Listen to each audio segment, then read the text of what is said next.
All right, so good afternoon, everyone, and welcome. This is Twist Gaming, where you get to play board games with us. Coming to you live from the GAMA Trade Show here in Reno, Nevada, bringing you all the board game coverage from the day. First up, let's get some introductions going. As usual, I'm Matt, and I am joined here with John and Chance from Genius Games. How you guys doing today? Doing very well. Yeah, Thank you for having us on. Anytime. How's con treating you guys so far? Good. Normally I get sick. Haven't yet. So yet is the key word there. That's right.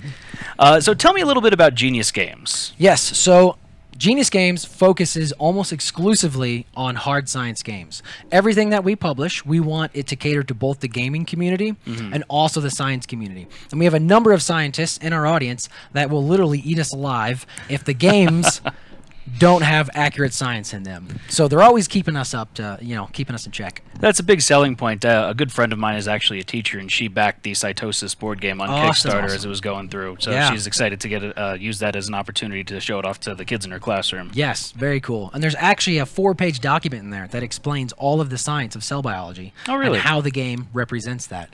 Yes, we have a lot of educators using our stuff in the classroom. That's really awesome that you're able to bridge the gap between education and just good old-fashioned fun, and there you go. Kind of make them mutually beneficial for each other. That's right. So fun. There's a lot of stuff on the table over here. You want to give us a quick rundown of what you got, and then we can go into... Well, you actually did set up a game for us to play a little bit of as well, so we'll get into that at the tail end of this. Okay. Show you some of the other games real quick. You just mentioned Cytosis, so I will show that one off. This is the front of the box, and the back of the box, it's actually upside down, but you can see all the components. Let me make sure it's not a glare. There we go. That's the setup. It's a worker placement game that takes place inside of a human cell. You're placing your workers on the board, and on the board you'll see organelles.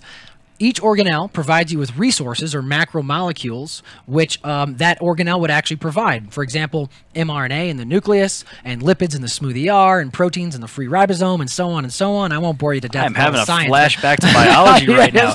I'm just getting in my head, the mitochondria is the powerhouse of the cell. And that's where you get the ATP energy tokens. That's exactly right. We've even got some cool, if you want to put these maybe on the card cam, we've got some awesome upgrades that are for Cytosis.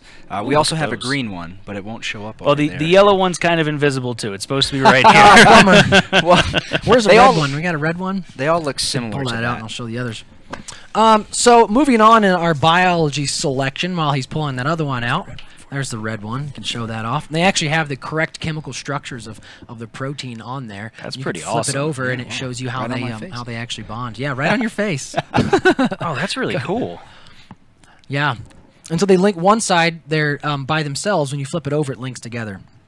That is pretty awesome. Yeah, these are the fun little pieces that if you're a biologist or you really care about the science, those upgrade the cubes in the game, and so you can play with the actual little pieces. Just something fun to do in addition to playing the game. Get a little bit of that luxury component in there. That's right. That's right. Make sure these are upright. So Peptide is a protein building game. You are essentially building in a chain of amino acids, which is called a polypeptide chain, by again selecting organelles. It's an open drafting card game. Okay. Here, Virulence. Virulence is a blind bidding game. That means each player has a hand of bidding cards, and they are bidding on viral components. Sets of certain types of viral components will score you points in various ways. Like the most of the spherical envelope will score points only if they have the most at the end of the game. Others just score points and sets, and yeah, that's about it. There's a lot more to it, but we don't have to get into all that while we're here. And then Ion is a card drafting game about ionic bonding. So moving from the biology to the chemistry side of things. That's right. Now we're on the chemistry side of things. That was a great point. The game we have in front of us set up is actually a chemistry game about covalent bonding, and this game is about ionic bonding. You have a hand of ions, and you are trying to bond them to form neutral compounds via an ionic bond, and you score points when you form neutral compounds, and if you don't form neutral compounds, you don't score points. Why weren't you guys around while I was taking my chemistry classes in high school? I probably would have learned a hell of a lot more then. I agree. I agree. So, the game you see in front of you, this is Covalence. Now, this is a cooperative game. In Covalence, one player takes the role of the knower, and they sit in front of these cards right here. You've got things like numbers, and these are all clues. These are called clue cards. And then you have things like nitrogen and oxygen and a double bond and stereochemistry. Now, what's happening... I am trying to get each of you, you're the builders, to build these cards right here. Whoop. Oh, the other one's upside down. Oh, there we go. Nope. This is backwards. I'm having a hard time. It's difficult. You get used to it. There we go. That's it. That's embarrassing when it's live. I mean, we could have cut that out if it wasn't. But anyway, I'm trying to get them to build those compounds right there. Now, here's the catch. I cannot verbally communicate with either of you. I know what compound you need to build, and I am going to give you clues via these clue cards to get you closer to that molecule. You'll be building it with the tiles you have in front of you. Okay. Now, we know, because we're playing an easy game, that every molecule you can build is going to have at least 3 of these octagon tiles. Okay. And then every line needs to be bonded to a hydrogen. If it's a double line like that, it needs to be bonded to another double line. Okay. Just like that. And that's really all the rules. 3 of these octagons, every line must be bonded and capped off.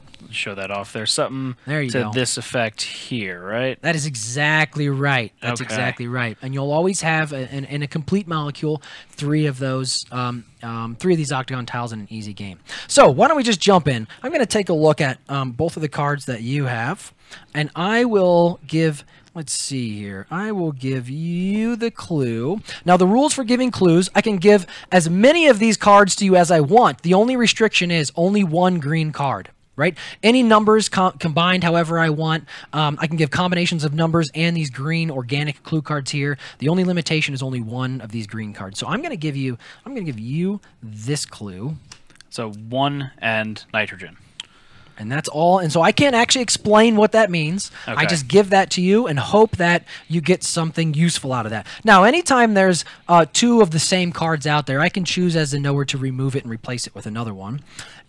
I will give... I will give you this clue. And see, now I work with John, and the pressure's on here. I really need to get this right. All right, so what you will do there. is now you will take your tiles and start to build a molecule that you think I'm trying to get you to build. Oh, not just 1 tile at a time. Not just 1 tile at a time, that's right. Okay. So you actually try and build the complete molecule that I have on this card. Now, when you want more clues, you both will agree to spend 1 of these clue tokens, and I will give you additional clues. When you think that you are right, at that point you'd spend a guess token, and I will tell both of you whether you're right or you're wrong. And that's why you want to try and build the whole thing right now, and then you'll want to spend a clue token to get more clues. Just in case someone spends a guess token, you might have yours correct at that point in time, is what you're getting at there. That's right. Okay. Because the guess tokens, once you run out of guess tokens, if you still have cards that you need to build and you don't have guess tokens, you lose the game. Ooh. Okay. And we're all on the same team, remember? I am trying to get you to build the molecule on this card right here. Okay. So chances, let's see, he's putting together something up there. That's good. Oh, boy. Oh, man. So, you said it's going to have 3 of the octagon tiles. It's going to have 3 of the octagon tiles. That's right. It's going to have 3 of them. And now this is a duplicate double bond, so I'm going to replace that with something else here. There we go. I'm making something probably more complicated than I need to there. Nope, but that's let's try actually it out perfect. Okay, now you can choose to either spend a guess token and take a guess, which is a little risky, or you can spend a clue token and I'll give one of you another clue. You both agree to spend it, but then I choose with the clue tokens who to give the clue to. I think we should go for a guess. I would agree with that. A clue token there. We're going to give you a clue. Yeah. Okay, so you would then take the clue, because technically we're not supposed to be talking. You'd place it in front of me, and I know to give each of you or one of you a clue. I will look at both of yours. So are we allowed communication between the two of us? You two are definitely allowed to communicate. Okay. Right. And that could be helpful for the knower to hear what you guys are communicating to each other. So I will give you this clue, a 0 card and an oxygen card. And again, you interpret that however I have a feeling. I have a feeling you should interpret it in the way that he wants. No, that's a duplicate, so we're going to replace So that do one. the clue tokens get replenished, or we have a finite number of those as well? The clue tokens, they do get replenished. When you spend a guess token, I will give you 1 clue token back into the resource pool for each player that is correct. Oh, okay. So right. how you feeling over there with yours? You know, I would like a second clue. I think I'm going to have to agree with you on that one. Yeah, so we will not talk. We're not going to cheat this time. We'll give you another clue. All right. I will give you. Oh, so I'm doing bad. Or, yeah. So this clue here is a little different. This is stereochemistry, the spatial arrangement of atoms. So what that means, John is trying to tell you that it looks like the molecule or the atoms that you have in there are correct, but they might not be in the right formation.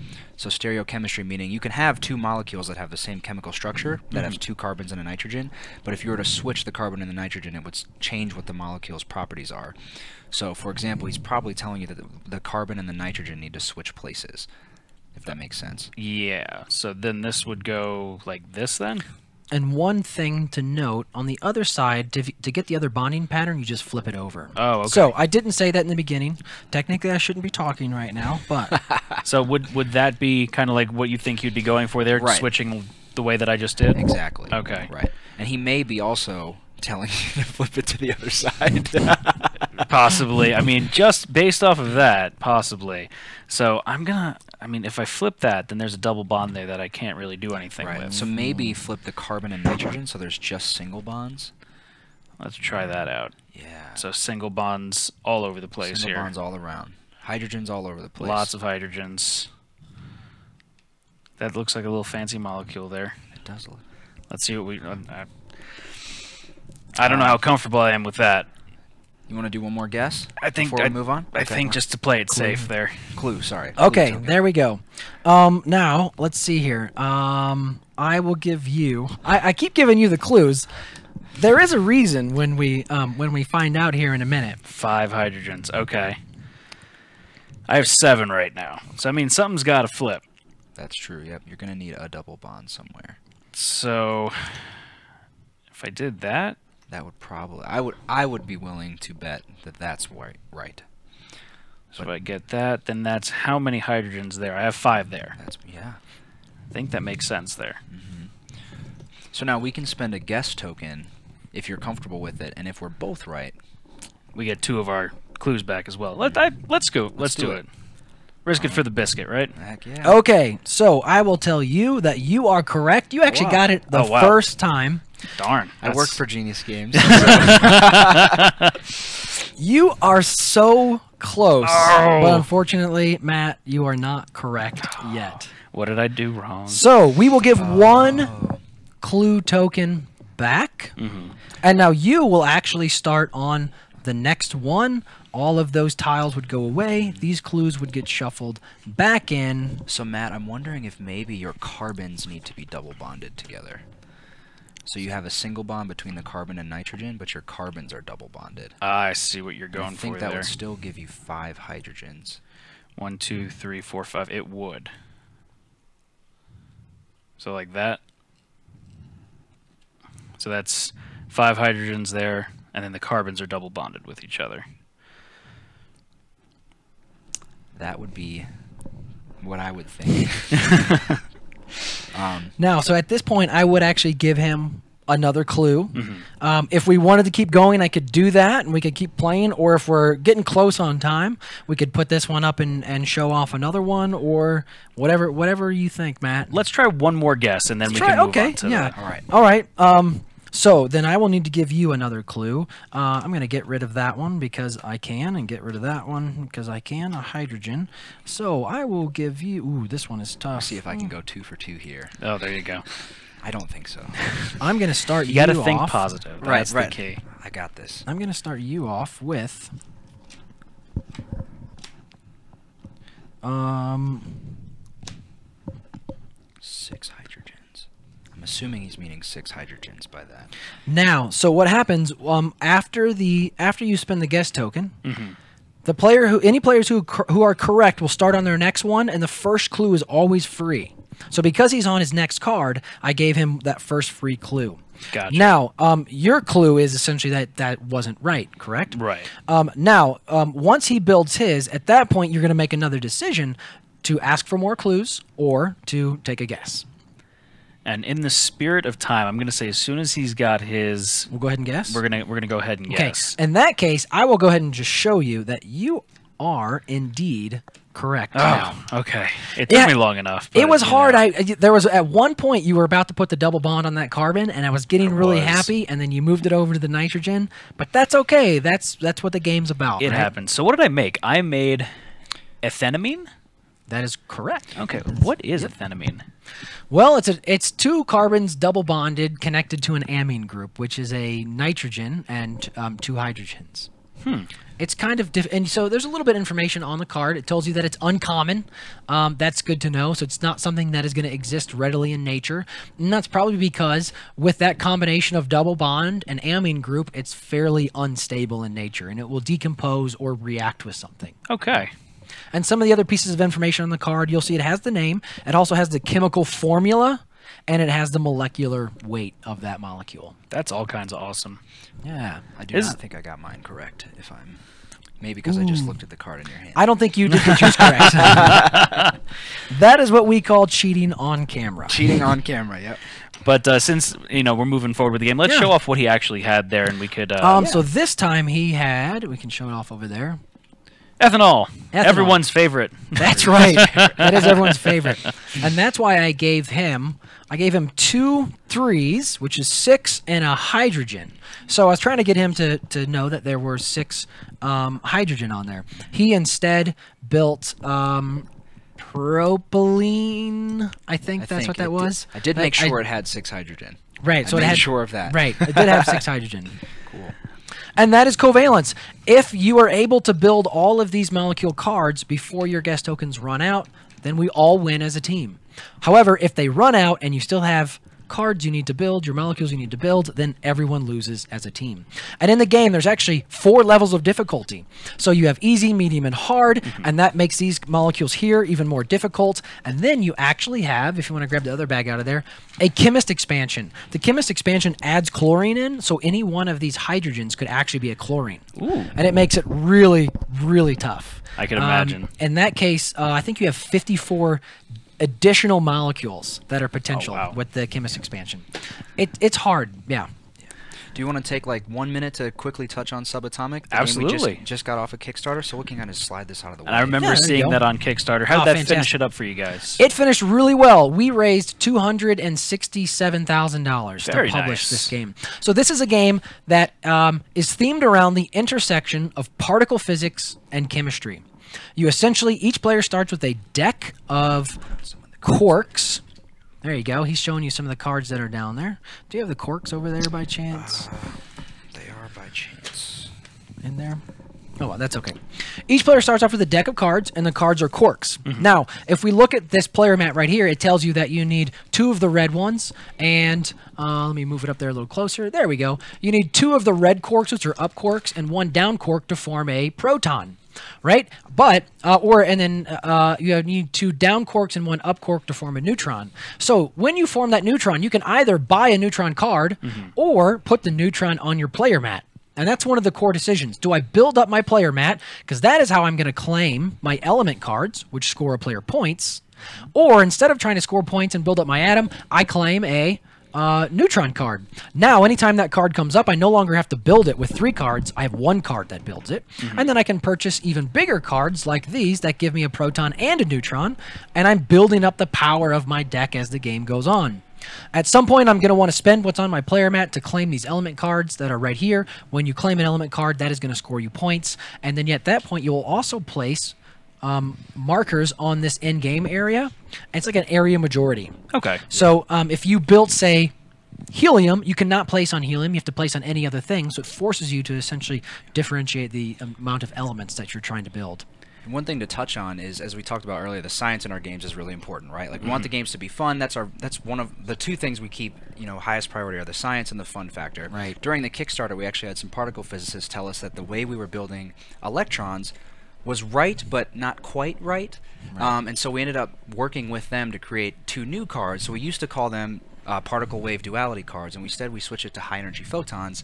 And obviously the science is going to be a little stylized, as it has to be. Right. But we took that feedback from actual particle physicists and changed the game so that it's more scientifically accurate than when we started. That's so awesome that you incorporated that back into the game itself. That it was kind of living and growing with the community of actual scientists. Absolutely. There. Yeah, and it's such a unique challenge. I think as a as a company, we get that feedback, and all of us are like, oh man, how do we fix this, right? So we spent some long nights figuring it out. And well, I can imagine the amount of research that you guys put into the games, and the back end of it is just tremendous. Just because you have to make sure you have all those scientific facts and information accurate within that. We're currently working with scientists right now to get the science behind the game of Subatomic to be completed, so that when we print the game, we'll have the explanation of why things are the way they are in the game, so you can use that educational aspect. Right.